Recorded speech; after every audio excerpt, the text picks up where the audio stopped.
نحمده ونصلي على رسوله الكريم أما بعد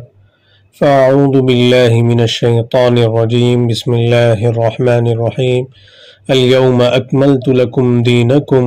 وأتممت عليكم نعمتي ورضيت لكم الإسلام دينا صدق اللہ العظیم۔ معزز سامعین، آج کے درس عقائد میں ہم آپ کے سامنے اسلام کے کمال کو بیان کریں گے کہ اسلام ہی وہ مذہب ہے جو ہر طریقے سے کامل و مکمل ہے، اور اسلام کو دبانے کے لیے، اسلام کو مٹانے کے لیے یہود و نصارہ کی جو سازشیں ہیں وہ بھی آپ کے سامنے آشکارا کیا جائے گا۔ تو آئیے ہم جانتے ہیں کہ جب اسلام کامل و مکمل دین ہے جس کے پاس انسان کے انفرادی و اجتماعی تمام مسائل صحیحہ کا حل موجود ہے،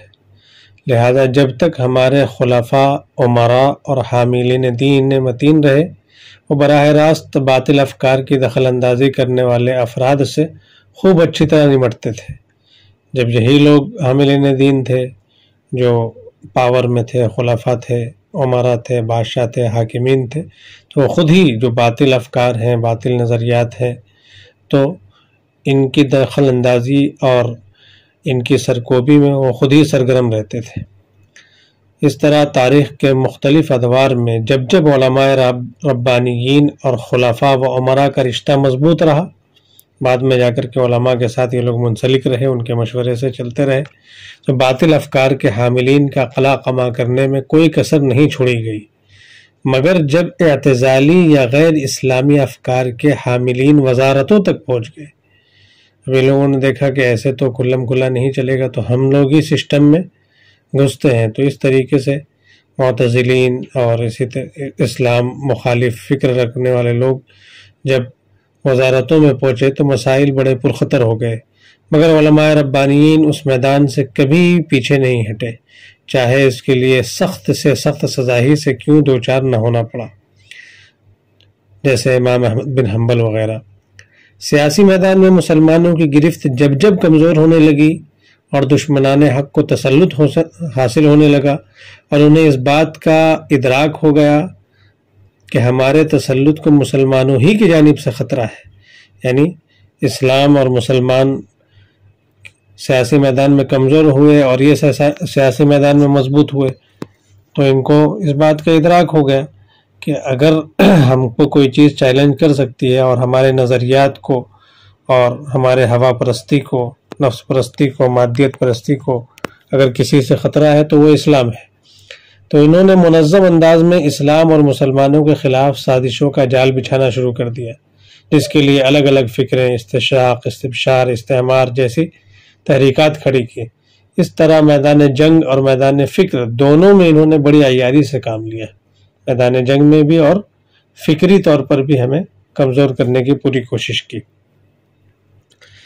خاص طور پر اہل کتاب یہود و نصارہ نے اسلام کے ابتدائی دور میں بھی حسد کی بنیاد پر، وہ جانتے تھے آپ صلی اللہ علیہ وسلم کے نبی برحق الذین یعرفونہ کما یعرفون ابناءہم، اپنے بچے سے زیادہ اچھے طریقے سے آپ کے نبی ہونے کو وہ جانتے تھے، اس کے باوجود مسلمانوں کو ہر اعتبار سے ختم کرنے یا کم از کم کمزور کرنے کی بھرپور کوشش کی، کبھی میدان جنگ میں تو کبھی میدان فکر و نظر میں۔ اسی لیے ایک ریسرچر ہیں، باحث ہیں، الدکتور جمیل المصری، انہوں نے بڑی عمدہ بحث لکھی ہے، اثر اہل الکتاب فی الحروب والفتن الداخلیہ فی القرن الاولی، کہ بڑی تفصیل کے ساتھ تقریباً 400 سے زائد تاریخی و تراثی کتابوں سے انہوں نے استفادہ کر کے اس کتاب کو لکھا ہے، جو اب نیٹ پر بھی دستیاب ہے، دلچسپی رکھنے والوں کے لیے بڑی عمدہ کتاب ہے۔ گویا اسلام کے دور غربت اولا میں، جو اسلام کا غربت کا جو پہلا دور تھا،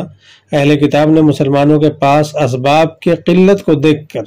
مسلمانوں کو کمزور کرنے کی ہر ممکن کوشش کی، اور اب دوبارہ اسلام کی غربت ثانیہ میں وہ موقع کا بھرپور فائدہ اٹھانے کی کوشش میں مصروف عمل ہے۔ اس وقت بھی ان کے پاس تمام وسائل اور اسباب تھے اور آج بھی ہیں، فرق یہ ہے کہ اس وقت ہم سب کے آئیڈیل اور محبوب نفوس قدسیہ صحابہ تھے، جو انبیاء کرام علیہم السلام کے پرتو تھے، اور انہوں نے بڑی دلیری، جرأت، ہمت، حوصلہ، حکمت اور جذبہ صادقہ کے ساتھ ایمانی غیرت اور اسلامی حمیت سے سرشار ہو کر ان کا مقابلہ کیا تھا اور ان کو پیچھے ہٹنے پر مجبور کیا تھا، ناکام کیا تھا۔ لیکن آج افسوس ہے کہ آج اسلام کو خود اپنوں میں اجنبیت کا شکار ہے، اور بہت مختصر ایسی جماعت ہے جو مقابلہ پر جرأت کے ساتھ آمادہ ہے۔ اس دور میں حکومت کی سرپرستی ہی نہیں بلکہ خود حکومت دفاع دین کے اس اہم ترین فریضے کو ادا کرنے پر صرف آمادہ ہی نہیں بلکہ اپنی ساری صلاحیت اس پر خرچ کر رہی تھی۔ اس دور میں یعنی جو حکومت کرنے اولا کے غربت کے زمانے میں صرف وہ آمادہ ہی نہیں تھی بلکہ اپنی طاقت ساری صرف کر رہی تھی۔ فتنہ ارتداد کے دور میں سیدنا و حبیبنا حضرت ابوبکر صدیق رضی اللہ عنہ نے جہاں تاریخ جملے کا ہے وہیں اقدامی میدان میں بھی کوئی کسر نہیں چھوڑی۔ مورخ رقم طراز لکھتا ہے کہ خود مدینہ منورہ سے 11 لشکر مانعین زکوٰۃ کے اور مدعیان نبوت کی سرکوبی کے لیے حضرت ابوبکر صدیق کے حکم پر کمر بستہ ہو کر پورے جزیرۃ العرب میں پھیل جاتے ہیں۔ دفاع اسلام کے لیے تاریخ اسلام کے سب سے عظیم فوجی سپہ سالار سیدنا حضرت خالد بن ولید، عکرمہ بن ابی جہل اور شرحبیل بن حسنہ جیسے پرجوش افراد کو میدان میں اتارا جاتا ہے جو جان کی بازی لگا کر دفاع اسلام کے فریضوں کو انجام دیتے ہیں اور مختصر سے عرصے میں بہت کم وقت میں اس مہم میں کامیاب ہو کر نشر اسلام کی مہم کو شروع کرتے ہیں۔ پہلے اسلام کے خلاف جو فتنہ اٹھ رہا تھا اس کو پہلے دبایا، پھر اس کے بعد اسلام کو پھیلایا۔ تو اس سے کیا سمجھ میں آتا ہے کہ اسلام کے خلاف کوئی چیز اٹھ رہی ہے تو ہم اس کے طرف دھیان نہ دیں اور صرف دعوت پر زور دیں تو یہ کافی نہیں ہے، اس لیے کہ اس سے جو خرابی ہوگی وہ ہماری دعوت کی محنت کو بھی لے جائے گی اور جو ہمارے اصل سرمایہ ہے، ہمارا جو راس المال ہے، اسے بھی نقصان پہنچائے گی۔ تو معلوم ہوا کہ دفاع کا فریضہ نشر پر بھی مقدم ہے، لہٰذا اسے ہلکے میں لینا ایک سچے پکے مسلمان کے لیے ہرگز درست نہیں ہے۔ کہیں بھی کوئی اسلام خلاف فکر پنپ رہی ہے، خصوصاً مسلمانوں میں گمراہی پھیل رہی ہے، تو ہم دعوت کو تھوڑی دیر کے لیے روک کر کے اس گمراہی کو ختم کریں گے، ورنہ یہ اندر سے ہمیں کھوکھلا کر دے گی۔ جہاں صحابہ نے میدان کارزار میں اتر کر دفاع اسلام کے اس فریضے کو بخوبی انجام دیا، وہیں فرق باطلہ اور افکار زائغہ کے حاملین سے مناظرہ کر کے بھی اس فریضے کو انجام دیا۔ ترمذی شریف کی روایت کے مطابق ایک عورت کو حالت حیض کی فوت شدہ نمازوں کی قضا کے سوال پر ام المؤمنین حضرت عائشہ صدیقہ بنت صدیق رضی اللہ عنہما نے غضبناک ہو کر کہا، حروریت انتی، کہ تو حروریہ یعنی عقل پرست ہے؟ کہیں حضرت علی رضی اللہ تعالیٰ نے روافض سے سوالات کیے اور انہیں سزائیں دی، کہیں حضرت عبداللہ ابن عباس رضی اللہ تعالیٰ عنہما نے خوارج سے مناظرے کیے۔ غرض یہ کہ افکار باطلہ کا مقابلہ صحابہ نے جہاں تلوار سے کیا وہیں زبان و قلم سے بھی کیا۔ ہمارے اس دور میں اگرچہ حکام مسلمین باطل طاقتوں کے باج گزار ہیں، وہ خود انہی کے تلوے چاٹ رہے ہیں، انہی کے نظریات اور افکار کو پھیلا رہے ہیں اور انہی کے اشارے پر ہر طریقے سے ناچ رہے ہیں، بلکہ مداہنت کے طور پر وہ 2 قدم آگے بڑھ کر صحیح الفکر اسلامی تحریکات کو حتی المقدور کچلنے کی ناکام کوشش کرتے ہیں۔ یعنی یہ اسلام کا تعاون کیا کریں گے؟ اسلامی تحریکات کی جو صحیح الفکر تحریکیں ہیں اسی کو یہ مٹا رہے ہیں، بلکہ افکار باطلہ کو فروغ دینے میں بھرپور تعاون ہی نہیں پیش رفت کر رہے ہیں۔ یعنی صرف ان کا تعاون ہی نہیں ہے، یہ خود آگے بڑھ کر کے اس کا خیر مقدم کر رہے ہیں اور ہر طریقے سے اس کے نشر میں اشاعت میں لگ رہے ہیں۔ یہی فرق ہے قرون اولا اور قرون متاخرہ، اس زمانے اور اس زمانے میں، کہ اس زمانے میں عمراء، حکماء، خلفائے دین خود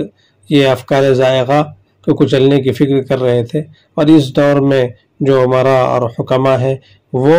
خود ان لوگوں کے ساتھ، باطلوں کے ساتھ ملے ہوئے ہیں، اور جو ان باطلوں کو کچلنے کے لیے جو تحریکات مخلصین کی اٹھتی ہے اسے بھی یہ دبا دیتے ہیں۔ ابھی آپ نے مداہنت کا لفظ اوپر سنا، تو اس کو آج کے دور میں ذہن میں اچھے طریقے سے بیٹھانا ضروری ہے۔ ایک ہے مداہنت اور مدارات، اس میں فرق ہے اور اس کو سمجھنے کی ضرورت ہے۔ علامہ ادریس کاندھلوی رحمۃ اللہ علیہ مدارات و مداہنات کے فرق کو یوں بیان کرتے ہیں کہ مداہنت کسی دنیاوی غرض کے خاطر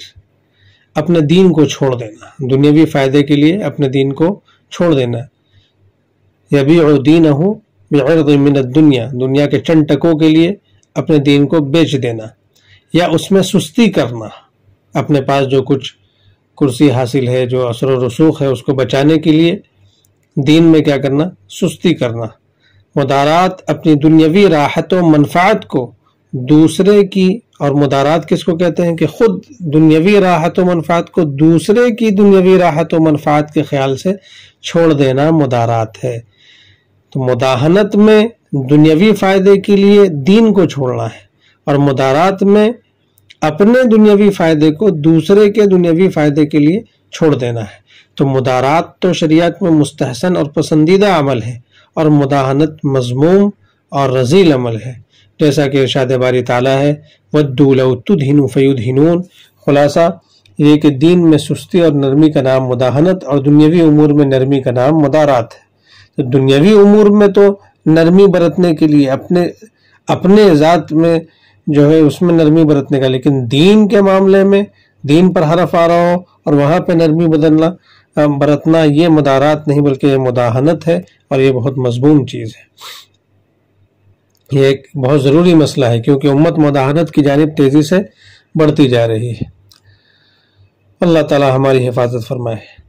مگر اس دور میں بھی خوش نصیب اور اللہ کی جانب سے اس کے فضل کے حظ وافر کے حاملین افراد جو قسم پرسی کے اس عالم میں بھی مقدور بھر کوشش میں لگے ہیں، اور یہ سلسلہ تو قیامت تک جاری رہے گا انشاءاللہ، اس لیے کہ فرمان رسول ہے کہ میری امت کی ایک جماعت قیامت تک دفاع اسلام کے اہم فریضے کو انجام دیتی رہے گی، اور انہیں کوئی نقصان بھی نہیں پہنچا سکے گا۔ اللہ سے ہم دست بدعا ہیں کہ اللہ ہمیں اسی طائفہ منصورہ سے تاحین حیات وابستہ رکھے، اور اپنے فضل خاص سے اپنے دین کی دفاع اور اس کی سربلندی کے لیے اخلاص کے ساتھ قبول فرمائے۔ آمین یا رب العالمین۔